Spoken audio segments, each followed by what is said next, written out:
This is doctor Saeed. Sequence and series का lecture जारी है। आज के इस लेक्चर में हम पढ़ेंगे फिबोनाची सीक्वेंस।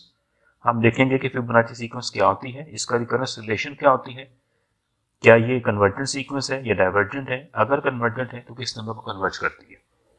ये आपके सामने सीक्वेंस डिफाइन की गई है। इसकी जो फर्स्ट टू टर्म्स होती हैं ये फिक्स होती हैं 1 और 1, और उसके बाद जो नेक्स्ट टर्म आएगी वो प्रीवियस टू टर्म्स का सम होगा। लाइक 1 और 1 को ऐड करेंगे 2 आ जाएगा। उसके बाद हम इन लास्ट टू टर्म्स को ऐड करेंगे 1 और 2 को तो 3 आ जाएगा। फिर 2 और 3 को ऐड करेंगे तो 5 आ जाएगा। 3 5 करेंगे 8 आ जाएगा। 8 और 5 करेंगे 13। इसी तरह 8 और 13 करेंगे तो 21, फिर 34, फिर 55, फिर 89 एंड सो ऑन। ये सीक्वेंस, और इसको देखकर ही हमें अंदाजा हो रहा है कि ये कन्वर्जेंट नहीं है, क्योंकि इसकी टर्म देखिए बढ़ती जा रही है। It is not approaching to some fixed number, ये इन्फिनिटी अप्रोच कर रही है। तो फिबोनाची सीक्वेंस कन्वर्जेंट नहीं है।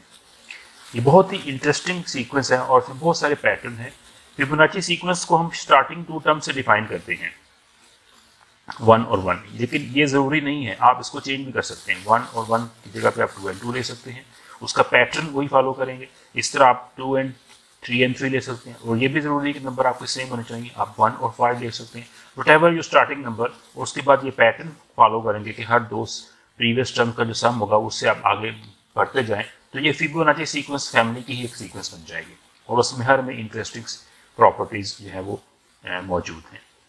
अच्छा, अब हम देखेंगे कि फिबोनाची सीक्वेंस तो कन्वर्ज नहीं करती, लेकिन इसकी जो रेशियो है हर टू कंसेक्टिव टर्म की वो कन्वर्ज करेगी। लाइक 3/2 या 5/3 या 8/5 या 13/8, यानी कोई भी टर्म और डिवाइडेड बाय प्रीवियस टर्म, इसकी जो रेशियो होगी ये एक फाइनाइट नंबर को अप्रोच करती है, और जिस नंबर को अप्रोच करती है वो बड़ा ही इंटरेस्टिंग नंबर है, उसे हम कहते हैं गोल्डन रेशियो। अच्छा, पहले इसको डिफाइन करते हैं, इसका रिकरेंस रिलेशन क्या होगा। ठीक है, इस सीक्वेंस का रिकरेंस रिलेशन किस तरह हम इस सीक्वेंस को जो है वो nth फॉर्म में लिखेंगे। रिकरेंस रिलेशन इसके पैटर्न पे डिपेंड करा है, क्योंकि कोई भी इसकी टर्म जो है वो प्रीवियस टू टर्म का सम है, तो हम अगर इसकी fn+1 उसकी मैं अगर एक n+1th टर्म ले लूँ तो ये बराबर किसकी होगी, इसकी प्रीवियस टू टर्म्स की। इसकी प्रीवियस टर्म्स क्या बनेगी, एक fn आ जाएगी प्लस एक fn-1 आ जाएगी, यानी ये इस तरह आप डिफाइन कर सकते हैं। और यहाँ पे क्योंकि स्टार्टिंग टर्म फिक्स्ड है, इसका मतलब हुआ कि यहाँ पे जो है मेरे पास जो f0 है ये भी 1 है, और जो f1 होगी ये भी 1 है, और ये फिर f2 से स्टार्ट बनेगी। f2 तब आएगा जब n की वैल्यू क्या हम लेंगे, हम n की वैल्यू 1 लेंगे। इसका मतलब हुआ कि ये n 1 से ऑनवर्ड स्टार्ट होगी, 1, ठीक है, 1 2 3 सो ऑन। लाइक अगर n की वैल्यू 1 हो तो ये क्या बनेगी, f1+1 f2 आ जाएगा, और यहाँ पे देखिए f1 + f0 आ जाना है, और f1 f0 क्या है, 1 और 1 है, इनको ऐड करेंगे तो ये 2 आ जाएगा। इसकी जो f2 टर्म है वो 2 बन जाएगी। इस तरह अगर आप n की वैल्यू यहाँ पे 2 रखते हैं तो जो f3 बनेगी, यहाँ पे देखिए f3 बनेगी, ये वाली f2 बन जाएगी, ये वाली f1 बन जाएगी। f2 निकाल चुके हैं, ये 2 के बराबर है, f1 मेरे पास 1 के बराबर है, तो देखिए मेरे पास ये थर्ड इसकी नेक्स्ट टर्म आ गई है। ठीक है, ये इसकी जो फर्स्ट टर्म है वो f0 है, जो सेकंड टर्म है वो f1 है, तीसरा पे f2 है, ये वाली f3 है, ये वाली f4 है, ये वाली f5 है, एंड सो ऑन। अच्छा, अब देखिए, अब ये इसका बन गया रिकरेंस रिलेशन। ठीक है, ये इसका रिकरेंस रिलेशन है। इस रिकरेंस रिलेशन को अगर आगे हम कंटिन्यू करते हैं, अगर मैं इस रिकरेंस रिलेशन को डिवाइड कर दूं fn, तो क्या बनेगा, ये fn+1 divided by fn, fn divided by fn, और fn-1 डिवाइडेड बाई fn, और ये सिंप्लीफाई करके बनेगा हमारे पास fn+1 ओवर fn, ये कट के 1 आ जाएगा, और ये fn-1 ओवर भी fn आ जाएगा। और यहाँ अगर मैं लेट कर लूँ तो जो लेफ्ट हैंड साइड वाली टर्म है इसको मैं कह लूँ कि ये xn है, यानी fn+1 ओवर में fn जो है, अगर इसको मैं xn कह दूँ और यहाँ से फिर मैं xn-1 की वैल्यू फाइंड करूँ, तो क्या करना होगा, n को रिप्लेस करना होगा n-1 से, तो ये fn-1+1 तो fn रह जाएगा, और ओवर में fn-1 रह जाएगा। इसको फर्दर आप रेसिप्रोकल ले लें, 1 ओवर xn-1 कर लें, तो ये क्या बनेगा, fn-1 ओवर में fn बनेगा। इसको नंबर 3 कह दीजिए, ये नंबर 2 है, और इसको नंबर 1 कह रहे हैं। अब 1 को देखिए, 1 की जो लेफ्ट हैंड साइड है तो ये xn बन गई, यानी 1 इंप्लाइज जो लेफ्ट हैंड साइड है ये xn आ गया, उसके बाद 1 आ गया, और ये देखिए ये वही जो ये बन चुका है, यानी ये 1/xn-1। तो देखिए इसको मैंने x की फॉर्म में कन्वर्ट कर दिया है। अब ये इसका रिकरेंस रिलेशन है, एक नए फॉर्म में आ गया है। अब xn क्या है, देखिए ये रेशियो ऑफ 2 टर्म्स है, तो ये जो रिकरेंस रिलेशन है, यानी ये जो रिकरेंस रिलेशन था ये उसकी सीक्वेंस का फिबोनाची सीक्वेंस का रिकरेंस रिलेशन है, लेकिन ये जो रिकरेंस रिलेशन है या इसकी जो मैंने मॉडिफाइड फॉर्म लिखी है ये उसकी टर्म्स की रेशियो का रिकरेंस रिलेशन है, और ये कन्वर्ज करेगा। ठीक है, इसको कन्वर्ज करने से पहले मैंने पहले भी लेक्चर में बताया था कि आपको पहले न्यूमेरिकली इन्वेस्टिगेट करना पड़ेगा कि ये कन्वर्जेंट है या नहीं है, फिर हम उसकी लिमिट फाइंड कर सकते हैं। तो इसकी डिफरेंट वैल्यूज दीजिए, and start from 1 2 3 so on. लीजिए मैं n को 1 देता हूँ, यानी आपने देखना है कि इसकी वैल्यूज कहाँ कहाँ जा रही हैं, ये रेशो क्या बनती जा रही है। तो देखिए अगर मैं यहाँ पे n को 1 लेता हूँ, n इज इक्वल टू 1, तो ये क्या बनेगा x1 1 + 1/x0। अब x0 क्या बनेगा, x0 अब यहाँ से निकालेंगे, ठीक है, यहाँ से अब x0 निकालेंगे इस फार्मूले से।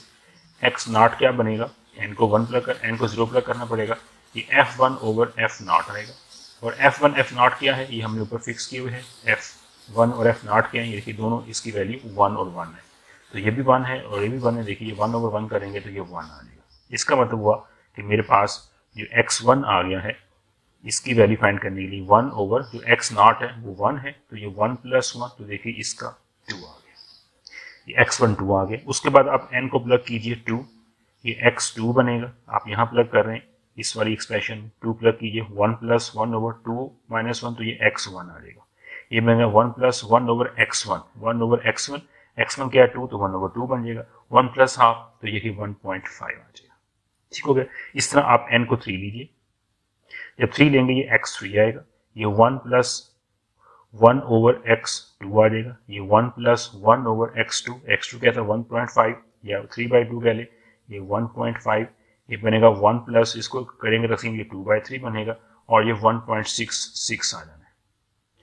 अच्छा, इसके बाद आप इसकी और टर्म भी ले सकते हैं और आप देखेंगे कि बड़ी आसानी के साथ कि ये जो रिकरेंस रिलेशन है, ये जो मैंने सीक्वेंस डिफाइन की है रिकरेंस रिलेशन वाली, ये कन्वर्ज कर रही है। ये पहले तो ऐसा 2 आया इसका, फिर 1.5 आया है, फिर 1.6 आ गया। इसकी एक और टर्म लेते हैं और देखते हैं कि इसका जो है वो क्या बनता है, इसका किस नंबर को ये अप्रोच करे, हमें थोड़ा आइडिया होना चाहिए। तो मैं इसका टेबल ड्रॉ करूं, ठीक है, xn मेरे पास क्या है 1/xn-1, और यहाँ पे अगर मैं xn की वैल्यू फाइंड करूं और यहाँ पे मैं n की वैल्यू 1, तो x1 मैंने देखा है कि x1 जो आया था मेरे पास वो 1.5 था,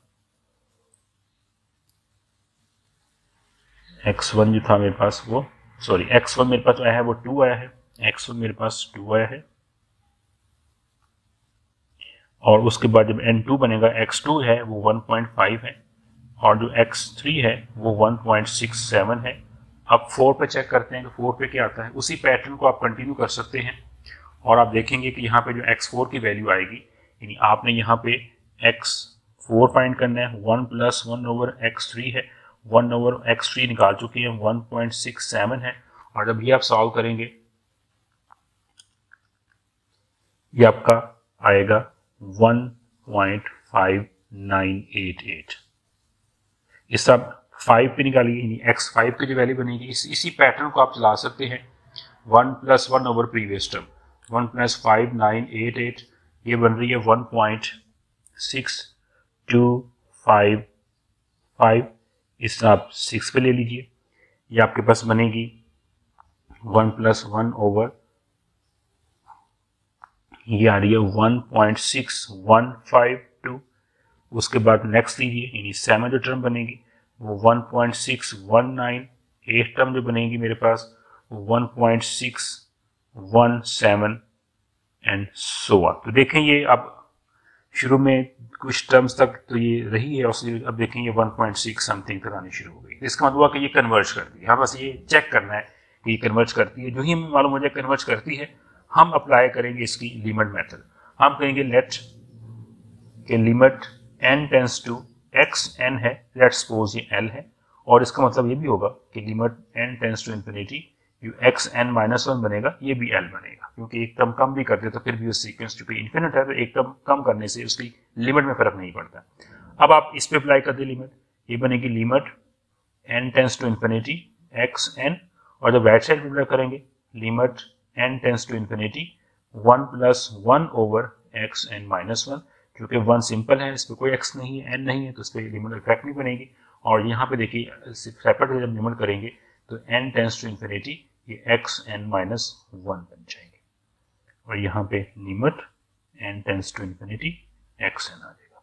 और यहाँ पे देखिए आप मैंने सपोज किया कि ये भी नंबर l है, 1 प्लस 1 ओवर, और ये भी नंबर l है, l से थोड़ा मल्टीप्लाई कर दें, ये l स्क्वायर बनेगा, ये l बन जाएगा, ये 1 बन जाएगा, ये l square minus n minus one is equal to 0 बन जाएगी। ये क्वाड्रेटिक इक्वेशन है l में, इसकी फाइंड कीजिए। रूट्स ये आएगा minus B which is minus one, plus minus B square which is 1 minus 4 into A, और c which is minus 1 over में 2 इंटू 1 विच इज 2, और ये बनेगा मेरे पास 1 plus minus square root 5 over में 2। तो ये दो नंबर है मेरे पास, एक पॉजिटिव में आएगा l is equal to 1 minus square root 5 over में 2, और l is equal to 1 plus root 5 over में 2। ये नंबर नेगेटिव है क्योंकि जो रूट 5 है वो 2 से बड़ा है, क्योंकि 2 का स्क्वायर 4 है तो ये 5 है तो 2 पॉइंट समथिंग आएगा, 1 माइनस 2 समथिंग करेंगे तो ये नेगेटिव क्वांटिटी आ रही। यहाँ पे l नेगेटिव है और ये पॉजिटिव है, क्योंकि हमारी जो सीक्वेंस उसकी हर टर्म पॉजिटिव है, तो it is good to understand कि वो जो जिस लिमिट को अप्रोक्सीमेट करेगी वो भी पॉजिटिव होगा, तो हम नेगेटिव को छोड़ देंगे। इसका मतलब हमारा जो l की वैल्यू बनेगी वो ये बन जाएगी। इट मीन्स हमारे पास अब क्या रिजल्ट आ गया कि जो लिमिट है n tends to infinity x n, ये क्या आ रही है 1 प्लस रूट 5 ओवर में 2, और एक्स एन क्या था, आप इसको ये भी कह सकते हैं कि limit n tends to infinity x n था एफ एन प्लस 1 ओवर में f n is equal to 1 plus root 5 over में 2, यानी जो फिबोनाची सीक्वेंस की टर्म्स की जो रेशियो है वो कन्वर्ज कर रही है इस नंबर को, और ये नंबर बड़ा ही स्पेशल नंबर है, इसको हम 5 से डिनोट करते हैं, 1 प्लस रूट 5 ओवर 2। आप अगर इसकी न्यूमेरिकल वैल्यू फाइंड करेंगे 1 प्लस रूट 5 ओवर 2 की, तो आप देखेंगे ये आ रही है 1.61803399 सो ऑन, रैशनल नंबर, ये इस नंबर के बराबर है। इसे कहते हैं गोल्डन रेशियो। ये गोल्डन रेशियो होती है, ये एक स्पेसिफिक नंबर है। गोल्डन रेशियो का हिस्ट्री बड़ी पुरानी है। ये क्या होती है कि ऐसी रेक्टेंगल जिनकी लेंथ और विड्थ में एक स्पेसिफिक रेशियो हो, एक्चुअली यही रेशियो हो, तो वो जो रेक्टेंगल बनती है वो एक बहुत ही खूबसूरत दिखाई देने वाली रेक्टेंगल होती है। एंशियंट टाइम में जो बहुत सारी जो बिल्डिंग्स बनाई जाती थी, जिन जो अभी तक भी मौजूद हैं, उनकी जो डिज़ाइन थी जिसमें रेक्टेंगल जो भी होती थी, तो वो कोशिश करते थे कि उसमें ये वाली रेशियो इस्तेमाल की जाए। यानी ये रेशियो क्या होती है, आप अगर विड्थ लेंगे 3 तो इसको आपको होना चाहिए 5, यानी ये आपकी जो सीक्वेंस वही बन रही है। आपकी सीक्वेंस क्या थी 1 1 2 3 5 8 13 सो ऑन। तो आप अगर उसमें से उसकी विड्थ 3 लेंगे, नहीं ये नंबर लेंगे, तो उसकी जो लेंथ है वो 5 होनी चाहिए। इस तरह अगर आप 5 की लेना चाहते हैं विड्थ, तो उसकी जो लेंथ है फिर वो नेक्स्ट वो 8 होनी चाहिए, ठीक है। इस तरह आप 8 की लेते हैं विड्थ, तो आपकी जो है वो जो लेंथ है वो आपकी 13 होनी चाहिए, या कोई भी आप नंबर ले लें। आप कोई नंबर लेते हैं, मैंने सपोज करें कि 2 की लेनी है अगर विड्थ, तो उसकी लेंथ कितनी होगी 2 मल्टीप्लाई दिस 5, इस नंबर से मल्टीप्लाई कर ले, मल्टीप्लाई 2 पे इसको सम करेंगे तो वो आपके जो भी इसका आंसर आएगा 3.23 आ रहा है, तो ये आपकी फिर इसकी होनी चाहिए लेंथ। ये एक बहुत ही खूबसूरत रेक्टेंगल बनेगी। हमारा जो होता है ना पेज जिसे आप प्रिंटिंग करते हैं A4 पेज का जो साइज है वो भी गोल्डन रेशियो में होता है। तो देखिए Fibonacci sequence itself original state में फिबोनाची सीक्वेंस एग्जिस्ट नहीं कन्वर्ज नहीं करती है, लेकिन उसकी जो रेशियो है वो कन्वर्ज करती है, और एक बहुत ही खूबसूरत नंबर को गोल्डन रेशियो को वो कन्वर्ज करती है। हमने ना सिर्फ यहाँ पे उसको देखा बल्कि उसको डिफाइन किया और उसको प्रूफ किया। तो जो लिमिट है फिबोनाची सीक्वेंस की टर्म्स की रेशियो की, वो एक कन्वर्जेंट सीक्वेंस है। नेक्स्ट लेक्चर में जो है हम इसकी जो है अब फर्दर थ्योरी को स्टार्ट करेंगे, और इसकी जो नेक्स्ट थ्योरी आ रही है सीक्वेंस के अंदर वो है अब इसकी दो प्रॉपर्टी हैं, एक मोनोटोन सीक्वेंस क्या होती है और एक बाउंडेड सीक्वेंस क्या होती है। Thank you for watching.